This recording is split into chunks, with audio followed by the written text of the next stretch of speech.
जय हिंद, प्रणाम आप सभी भाइयों बहनों को। जितने भी हमारे भाई बहन सीटेट का एग्जाम इस बार देने जा रहे हैं, ये टॉपिक आपके लिए सबसे इम्पोर्टेंट होने वाला है, क्योंकि एक एक टॉपिक आपके लिए समझ रहे हैं कि 2 नंबर 1 नंबर लेकर के आता है। ये तो है नहीं भैया कि झूठ बोल करके आपको ये वीडियो दिखाया जाए कि इस चिंतन से जो है 10 नंबर के प्रश्न आएंगे। अरे भैया नहीं यार, आप इस 10 मिनट के वीडियो में आप बने रहेंगे तो आपको ये समझ लीजिएगा कि 2 नंबर का आपका प्रश्न जो है आपके एग्जाम में पूछा जाएगा। और इसमें से जो भी आपके प्रश्न आएंगे ये समझ लीजिएगा कि आप इस थिंकिंग के टॉपिक से आप कवर कर ले जाएंगे। इसमें हम लोग देखेंगे क्या अभिसारी चिंतन, अपसारी चिंतन, अमूर्त चिंतन क्या है, मूर्त चिंतन क्या है, और चिंतनशील चिंतन क्या होता है जिसको हम लोग कहते हैं, आप जानते हो, रिफ्लेक्टिव थिंकिंग। आगमन चिंतन क्या है, निगमन चिंतन क्या है, तार्किक चिंतन क्या है, सबको ट्रिक विद से याद कराएंगे। बस आप इस 10 मिनट आप इस वीडियो पर बने रहिए। और अगर आप चैनल पर नए हैं तो साथियों सब्सक्राइब जरूर कर लीजिएगा, क्योंकि काफी अच्छे तरीके से मैंने इस क्लास को जो है बनाया हुआ है। सबसे पहले हम लोग चर्चा करेंगे, चलिए, चिंतन क्या होता है। अच्छा, चिंतन कब करते हैं हम आप? सीधी सी बात देखिए, चिंतन हम तभी करेंगे जैसे हमारे आपके पास में एक अभी समस्या है क्या कि सीटेट का सर एग्जाम नहीं निकला हुआ है, या हम अभी पहली बार देने जा रहे हैं। तो एक समस्या है ना कि हमें सीटेट पास करना है और अच्छे नंबर से पास करना है। तो सबसे पहले जब समस्या आएगी तभी हम लोग उसके विषय में सोचेंगे, और उस समस्या का समाधान करने के लिए तरह तरह के हम लोग रास्ते निकालने का प्रयास करेंगे, है ना। तो वही समझ लो चिंतन है दोस्तों। तो चलिए देखते हैं, क्योंकि हमें एक किताबी भाषा भी थोड़ा सा पढ़ना होगा। लिखा है एक उच्च स्तर की संज्ञानात्मक क्रिया है, यानी कॉग्निटिव प्रोसेस होता है, जो सरल शब्दों में जब हमारे सामने कोई समस्या आती है तो उसका समाधान खोजने के लिए हमारा मस्तिष्क जो जोड़ तोड़ करता है, यानी जो भी तरीके निकालता है, जो रास्ते निकालता है, वही चिंतन कहलाता है। इतना तो सरल शब्दों में समझ में आ गया होगा कि जब कोई समस्या आएगी उसका निदान हम लोग पाने के लिए तरह तरह के रास्ते निकालेंगे, तो वही चिंतन हो जाएगा। अब इसके बाद छोटा सा एक प्रश्न बनता है, क्या भाषा और चिंतन एक दूसरे पर निर्भर हैं या अलग अलग हैं? तो दोस्तों इस लाइन से आपको क्लियर कर लेना है कि भाषा और चिंतन एक दूसरे पर निर्भर होते हैं और परस्पर रूप से जुड़े रहते हैं। ये तो आपको याद रखना है। इसके बाद देखिए, ये दोनों स्वतंत्र नहीं होते हैं। भाई मैंने बताया कि भाषा और चिंतन एक दूसरे से क्या होते हैं, जुड़े हुए होते हैं। और इसके बाद में ये दोनों आपस में क्या करते हैं साथियों, ये दोनों आपस में इंटरेक्ट करते हैं। अब इसके बाद में हम लोग देखेंगे कि हमारे चिंतन के प्रकार। अब इस चिंतन के प्रकार में साथियों हम लोग देख रहे हैं कि जो हमारे 8 प्रकार के चिंतन हैं, इन चिंतन को, जैसे अभिसारी चिंतन, इसको हम लोग कहते हैं कन्वर्जेंट थिंकिंग।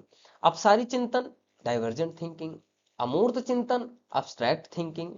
मूर्त चिंतन है, कॉन्क्रीट थिंकिंग है। चिंतनशील चिंतन, रिफ्लेक्टिव थिंकिंग है। आगमन चिंतन है, इंडक्टिव थिंकिंग है। निगमन चिंतन, डिडक्टिव थिंकिंग। तार्किक चिंतन को क्या कहेंगे, लॉजिकल थिंकिंग कहेंगे। तो हमारे जितने सभी 8 प्रकार के चिंतन है उसको हम लोग विस्तृत रूप से प्लस ट्रिक के माध्यम से देख रहे हैं। देखिए, सबसे पहला जो आपका चिंतन यहां पर दिया गया आपके सामने, देखिएगा, अभिसारी चिंतन यानी कन्वर्जेंट थिंकिंग। इसका क्या मतलब है? जब किसी समस्या का केवल एक सटीक समाधान खोजता है, ध्यान दीजिएगा, जब बच्चा कोई भी समस्या आती है तो उसका केवल एक ही समाधान है। ट्रिक कैसे याद रखेंगे, नोट, समस्या का एक ही समाधान जिसमें दिखाई दे वही हमारा कन्वर्जेंट थिंकिंग होगा, यानी अभिसारी चिंतन होगा। और इसमें क्या होता है, क्लोज्ड इंडेड प्रश्न पूछे जाते हैं। क्लोज्ड इंडेड मतलब समझ रहे हैं ना, कि जिसका केवल एक ही उत्तर हो। केवल कितना उत्तर हो, एक उत्तर वाले। जैसे पूछ लिया उत्तर प्रदेश की राजधानी, तो सीधा उत्तर एक ही उत्तर आए ना कि भैया कि कहियो लगभग 10-15 उत्तर बताए लगे। अब आप नहीं ना, केवल एक के उत्तर देबा। तो क्लोज इंडेड प्रश्न पूछे जाएंगे, यानी इसमें सोच विचार करने की जरूरत नहीं है आपको। अब प्रश्न जैसे दिया गया, भारत की राजधानी क्या है, तो इसका उत्तर केवल नई दिल्ली ही होगा। यहाँ बालक इधर उधर नहीं भटकता, सीधे सही उत्तर पर पहुंचता है। आप गणित के सवाल में जैसे 2+2 कितना हो जाएगा, 4 हो जाएगा। यहाँ नियम फिक्स है भैया कि हमें जोड़ना है, तो 2 to 4 है बताएगा ना, कि सोचने लगेगा अरे 2 2 तो हमने 6 पढ़ा हुआ था। अरे भैया नहीं यार, क्लोज्ड एंडेड प्रश्न पूछा जाएगा, सीधी सी बात। अच्छा, एक उत्तर आपसे पूछ रहे हैं, जरा बताइएगा, जो इंग्लिश मीडियम में पढ़े हुए हमारे साथी हैं वो बताएंगे। अच्छा बताइए, आप जो है 69 बड़ा है या 78 बड़ा है, बताइएगा आप। 78 बड़ा कि 69, हमें कमेंट बॉक्स में करके बताइएगा आप। चलिए अब हम लोग देख रहे हैं दोस्तों दूसरा, अपसारी चिंतन, जिसको हम लोग कहते हैं डाइवर्जेंट थिंकिंग। यानी यह वह सोच होती है जहां एक समस्या से हम कई अलग अलग दिशाओं में सोचते हैं। मतलब क्या है, ट्रिक उसको छोड़िए, नहीं समझ में आया ना इतना 2 लाइन, इधर आप देखिए ना, इसको पकड़िए। समस्या का एक से ज्यादा समाधान होना, यानी जिसमें अगर कोई समस्या आ रही है, तरह तरह के रास्ते खोजिए आप उसमें। और सीधी बात, कोई बकवास नहीं भैया, कौन सा, ओपन इंडेड। ओपन इंडेड मतलब एक से अधिक तरीके बताए जाते हो, एक से अधिक जो है आपको उत्तर आने वाले हों। जैसे अगर आप बच्चे से पूछें, अगर धरती से पानी खत्म हो जाए तो क्या होगा, तो हर बच्चा क्या करेगा, अलग अलग जवाब नहीं देगा भाई, कि एक जवाब देगा, सब बच्चे अलग अलग जवाब देंगे। तो इस प्रकार से याद रखना है कि अपसारी चिंतन वह चिंतन होगा जिसमें समस्या का एक से ज्यादा समाधान हो सकता है और ओपन इंडेड प्रश्न आपके पूछे जाने वाले होते हैं। अब इसके बाद साथियों हम लोग चल रहे हैं तीसरे, आपके जो अमूर्त चिंतन के विषय में देख रहे हैं, जिसको अब्स्ट्रैक्ट थिंकिंग कहते हैं। अब्स्ट्रैक्ट थिंकिंग वह थिंकिंग होती है जो वस्तुएं दिखाई नहीं देती हैं, उनके गुणों, भावों और आंतरिक संबंधों के बारे में सोचना ही अमूर्त चिंतन कहलाता है। भैया ये तो नहीं समझ में आया, मान लीजिए, कोई बात नहीं। देखिए, बिना देखे वस्तु के बारे में चिंतन करना, यानी देखिए मान लीजिए अब आपसे कह दिया गया स्वतंत्रता क्या है, स्वतंत्रता कैसे पाई जा सकती है, ठीक। अब आप बच्चे से पूछ ले कानून क्या है, तो बच्चा सोचेगा अरे कानून क्या है ना, उन सभी चीजों के बारे में।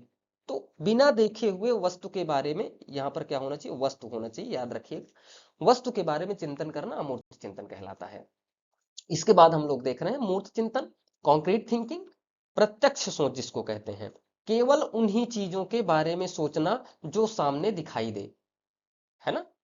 ट्रिक कैसे याद रखेंगे, वस्तु को देखकर चिंतन करना, टाइपिंग में एरर है थोड़ा सा, यहाँ वास्तु लिखा हुआ है, तो वस्तु को देखकर चिंतन करना ही मूर्त चिंतन है। अब देखिए यहाँ एक बच्चा है, अब ये बच्चा घर बना रहा है और उसको थोड़ा थोड़ा जोड़ने का काम कर रहा है ना, तो बच्चा क्या करता है, जैसे बिल्डिंगों को देखा रहता है उसी प्रकार से घरों को बनाने का काम करता है। आज आप देख रहे हैं ना कि छोटे छोटे बच्चों की क्लासेस में जो है ऐसे जो है प्लेइंग के लिए जो है बहुत सारे ऐसे आपको उपकरण दे दिए जाते हैं, जिसको बच्चा जोड़ करके घर बनाता है, गाड़ी बना करके दे देता है, कोई खिलौना बना करके देता है, उसी चीजों से जोड़ करके। तो इस प्रकार से वो मूर्त चिंतन करता है। अब इसके बाद साथियों हम लोग देख रहे हैं चिंतनशील चिंतन क्या है, रिफ्लेक्टिव थिंकिंग, पिछले अपने पिछले अनुभव और ज्ञान पर गहराई से विचार करना ही रिफ्लेक्टिव थिंकिंग के बारे में बताता है। अब इसको हम ट्रिक से कैसे याद रखेंगे, पूर्व अनुभव के आधार पर यदि हम लोग किसी चिंतन के बारे में कर रहे हैं तो यहां पर हम सीधा बात करेंगे, रिफ्लेक्टिव थिंकिंग कहलाएगी। अब इसके बाद दोस्तों आपका छठा है आगमन चिंतन, इंडक्टिव थिंकिंग। इंडक्टिव थिंकिंग क्या है, इसमें हम विशिष्ट उदाहरणों यानी स्पेसिफिक एग्जांपल्स को देखते हैं और फिर एक सामान्य नियम यानी जनरल रूल बनाते हैं। सीधी बात करिए भैया कि उदाहरण से नियम की ओर जाना ही हमारा आगमन चिंतन कहलाता है। और याद रखिएगा एक आगमन विधि भी होती है ना, उसमें भी आपको याद रखना है कि आगमन विधि वही है जिसमें सबसे पहले बच्चे को उदाहरण देना है, फिर उसको नियम समझाना है। अब तो हमारी बात समझ में आ गई होगी। अब इसके बाद हम लोग सातवां देख रहे हैं निगमन चिंतन। निगमन चिंतन क्या है, डिडक्टिव थिंकिंग। और इसी प्रकार से निगमन विधि भी होती है। दोनों चीजें याद रखिएगा कि इसमें पहले नियम या सूत्र बताया जाता है और फिर उदाहरण हल किए जाते हैं, जैसे गणित के फार्मूले। तो सीधी सी बात क्या आप कहनी है ट्रिक से, नियम से उदाहरण की ओर यदि चिंतन किया जा रहा है तो उसको निगमन चिंतन कहते हैं। और अगर आपको निगमन जो आपके पढ़ाने का अगर तरीका पूछा जाए, निगमन विधि, तो हमको नियम से उदाहरण की ओर जाना होता है। अब इसके बाद दोस्तों आपका आठवां तार्किक चिंतन, लॉजिकल। सीधी इसकी बात से ही समझ में आ रहा है, लॉजिक जिसमें कोई तर्क हो, किसी बात के पीछे के कार्य कारण संबंध को समझाना। यानी ट्रिक क्या है? वस्तु के बीच तर्क करना या संबंध करना। जैसे देखिए, मान लीजिए घर के बच्चे जो होते हैं, मान लीजिए एक मछली होती है। अब मछली अगर पानी में जा रही है ना, अगर वह क्या करता है कि अगर वो खिलौना मछली वाला लाता है तो उसको पानी में डाल करके जो है उसी प्रकार से तैरने का काम कराता है और पूछता है ये तैर क्यों नहीं रही है, इसको बाहर निकालेंगे तो ये नहीं तैरेगी मम्मी, ये मर जाएगी। अब देखो क्या कर रहा है कि कोई भी वस्तु है उसके कारण को, उसके संबंध को, यानी उसमें तर्क स्थापित करने का काम कर रहा है। तो ऐसा चिंतन तार्किक चिंतन होता है। अब इसके बाद में हम लोग एक नजर में देखेंगे सभी चिंतन को। चिंतन के सभी प्रकार सिर्फ एक नजर में देखिए और बड़े आसानी से याद रखेंगे। अभिसारी चिंतन यानी कन्वर्जेंट थिंकिंग क्या है? कई तथ्यों से एक सही उत्तर पर आना, यानी बुद्धि और एमसीक्यू प्रश्न। कौन सा? क्लोज्ड इंडेड प्रश्न पूछा जाएगा। डाइवर्जेंट थिंकिंग, एक ही समस्या के अनेक समाधान सोचना, यानी सृजनात्मकता, यानी इसमें ओपन इंडेड प्रश्न पूछे जाएंगे। कॉन्क्रीट मूर्त चिंतन, सामने रखी कोई ठोस वस्तुओं के बारे में सोचना। जैसे छोटी आयु के बच्चे जो होते हैं वो ऐसा काम करते हैं। और जेन पियाजे, कोहलबर्ग, वाइगोत्स्की, हावर्ड गार्डनर, इनका सबका जो जितने मनोवैज्ञानिक है जरूर पढ़ लीजिएगा दोस्तों। 100% हमारा प्रश्न इसमें पूछा जाएगा। अब इसके बाद अमूर्त चिंतन देखिए, भावनाओं और सिद्धांतों जो सामने ना हो उन पर सोचना। दार्शनिक और मनोवैज्ञानिक सोच ऐसे सोच को कहलाते हैं। चिंतनशील जो होंगे, जो चिंतन के आधार पर चिंतन करेंगे, पुराने अनुभवों का उपयोग करके समस्या का हल कर लेते हैं। जॉन डीवी ने प्रॉब्लम सॉल्विंग विधि बताई है। तार्किक लॉजिकल वाले, किसी बात के पीछे के कार्य कारण संबंध को समझना, भी मैंने बताया था मछली वाली बात। तर्क और प्रमाण पर आधारित होता है। आगमन विधि में, आगमन चिंतन क्या है? पहले उदाहरण देखना फिर नियम बनाना, ये आपका आगमन चिंतन कहलाएगा। और हाँ, याद रखिएगा, इसी को हम लोग स्पेसिफिक टू जनरल की प्रक्रिया कहते हैं।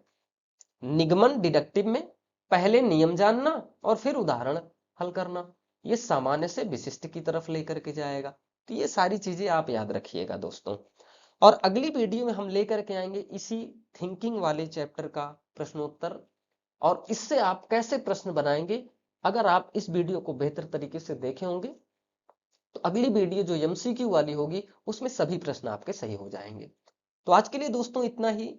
अगर आपको यह वीडियो पसंद आई है और आपका कंटेंट जो मैंने बनाया हुआ है अगर यूजफुल है आपके दृष्टिकोण से, तो कमेंट बॉक्स में जरूर करके बताइएगा कि आपको ये क्लास कैसे लगी।